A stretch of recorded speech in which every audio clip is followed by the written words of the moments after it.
Bismillahirrahmanirrahim. Assalamualaikum dan selamat pagi murid-murid tahun 6 kuning. Jadi pada hari ini insya-Allah kita akan cerita pasal unit 8 bagi pendidikan kesihatan, iaitu tentang penyakit yang boleh tersebar melalui makanan ataupun air. Dan tajuknya apa dia? Awas sebaran penyakit. Okey, dia kata apa? Penyakit bawaan makanan dan bawaan air boleh berjangkit apabila seseorang individu terdedah secara langsung kepada makanan atau air yang tercemar. Jadi, apa yang boleh tercemar disebabkan apa?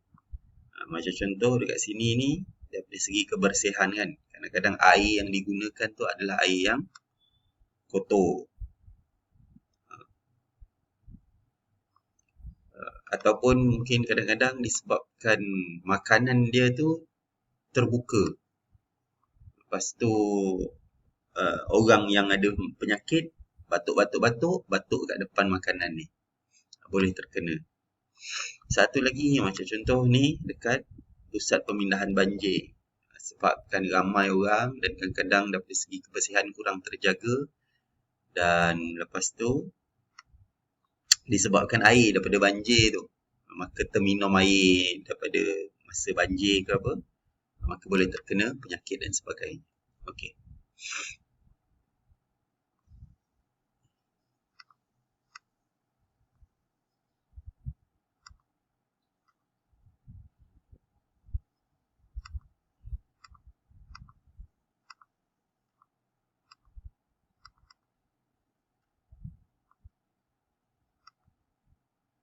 Okey, seterusnya tentang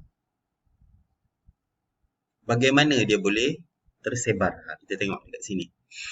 Contohnya ni, dia kata kalau disebabkan penyakit bawaan makanan dan bawaan air ni, bila orang tu terkena, dia boleh terkena demam typhoid ni, demam kepialu, boleh terkena taun ataupun kolera ni, hepatitis A, boleh juga terkena cirit berit berdarah dan keracunan makanan. Apa punca jangkitan? Yang pertama, peralatan tercemar semasa menyediakan makanan. Iaitu contoh sudu dia ke ataupun pinggan dia tak dibersihkan dengan betul dan digunakan tanpa dia dibersihkan.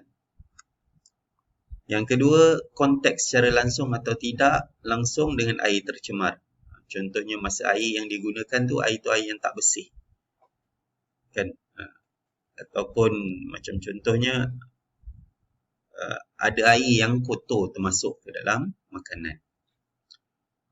Seterusnya, proses penyembelihan, agihan dan penyimpanan makanan yang tidak dikendalikan dengan betul.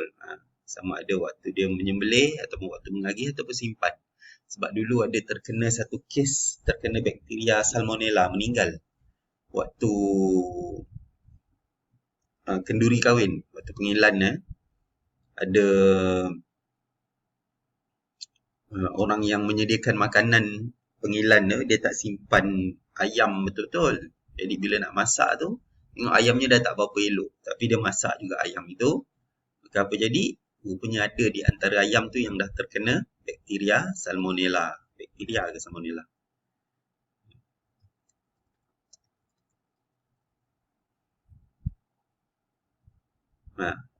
Bakteria salmonella.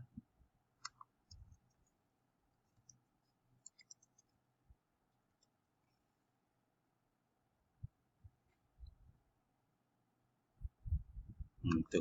4 mati, 170 keracunan makanan. Dekat mana ni? Kat Sungai Petani. Ni. Disebabkan apa? Disimpan dalam sebuah bilik pada suhu biasa.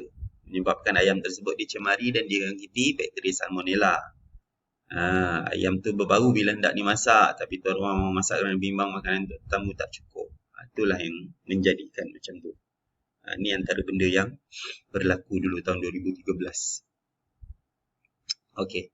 Seterusnya, bahan makanan atau minuman tidak dicuci, dijangkiti atau tidak dimasak dengan sempurna sebelum dimakan atau diminum. Ni satu lagi, tak kena cuci. Lepas tu ataupun makanan tu sendiri dah dijangkiti dengan sesuatu ataupun tidak dimasak dengan betul. Kan? Dan satu lagi, kebersihan diri tidak diamalkan seperti cuci tangan, makan atau menyediakan makanan ataupun minuman. Ini antara sebab itulah orang yang menyediakan makanan mereka sebenarnya kalau yang kerja-kerja dekat kedai makan, mereka kena ambil satu suntikan, typhoid namanya. Suntikan typhoid. Ya, suntikan typhoid. Sebab dulu pernah ada kes, ada seorang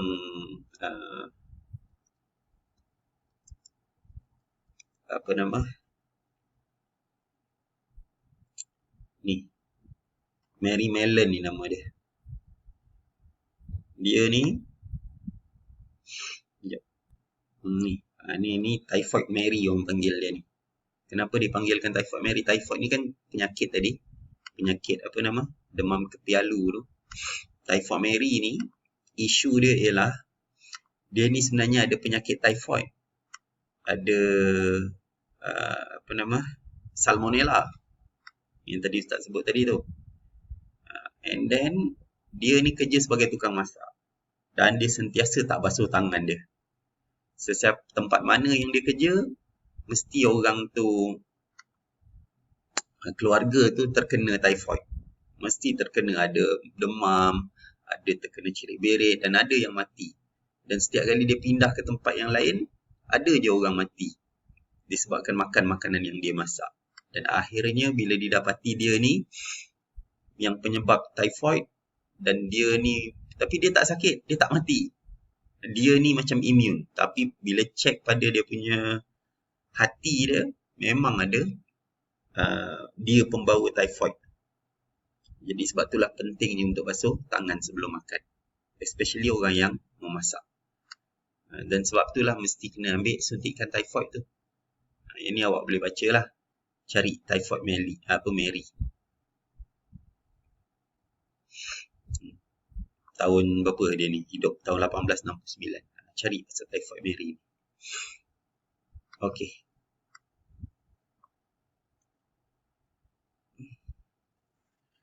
Okey, yang ni cerita pasal penyakit taun.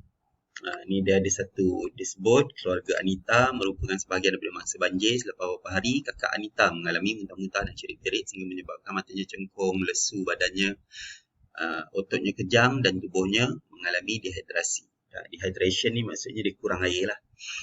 Jadi, dia tanya apa dia penyakit taun? Taun ialah penyakit yang akibat daripada jangkitan bakteria Vibrio cholera pada usus kecil. Macam mana dia boleh merebak? Ni.